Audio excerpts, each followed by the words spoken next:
Sawa ka na ba sa sahod mong sakto lang? Baka panahon na para lumipat ng ibang kumpanya. Magkano nga ba ang sinasahod sa mga pinakamalalaking kumpanya sa Pilipinas? Yung tipong kahit traffic araw-araw, game pa rin na pumasok. Ito ang top 5 companies na may pinakamataas na sweldo sa Pilipinas. Number 5, Unilever Philippines. Ang Unilever Philippines, ang giant company behind brands like Dove, Surf at Knorr. Ang average na sweldo ng mga empleyado doon, nasa 70 to 90,000 pesos kada buwan. Meron silang health benefits, bonuses, at may option ka pang maging stockholder sa pamagitan ng pagbili ng stocks ng kanilang kumpanya. Yan ay ayon mismo sa JobStreet PH Salary Report 2023. Number 4, Accenture Philippines. Kung may kilala kang laging puyat sa shift at biglang may iPhone 16 Pro Max na, baka taga Accenture yan. Ang average na sweldo kasi doon ay nasa 80 to 100,000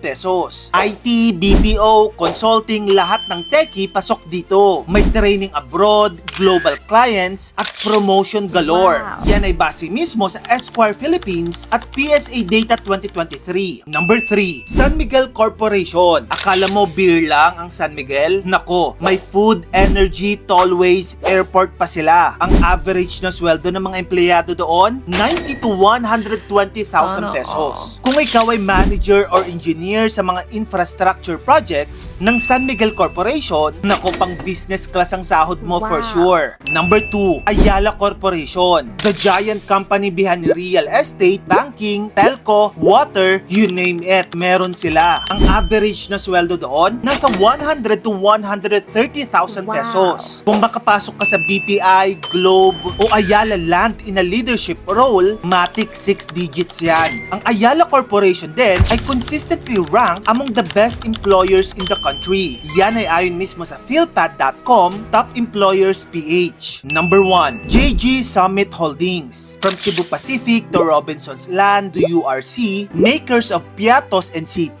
lahat yan under JG Summit. Ang average na sweldo doon, 110 to 150,000 pesos. Ang mga sweldo din ay especially high for roles in aviation, real estate, and corporate strategy. Plus, may car plan pa sila, stock options, at housing loans para sa mga senior executives. Yan ay ayon mismo sa JG Summit Careers at JobStreet Reports. So, quick recap tayo. Ito ang top 5 sweldo kings companies dito sa Pilipinas. So kung iniisip mong mag-resign na sa kumpanyang pinapasukan mo ngayon, baka maging choices mo itong top 5 natin. Kasi naman kung mag-aambag ka ng 40 hours ng buhay mo a week, di dun ka na sa kumpanya na may balik worth it. Anyway, meron ka pa bang ibang mga topic na gusto mong pag-usapan sa ating channel? Comment mo na yun sa comment section. At kung gusto mo pa ng ganito pang klaseng content, i-follow mo na ako. Mag-subscribe ka na rin sa aking bagong YouTube channel. Yun lang, maraming salamat sa panonood mga kamagkano.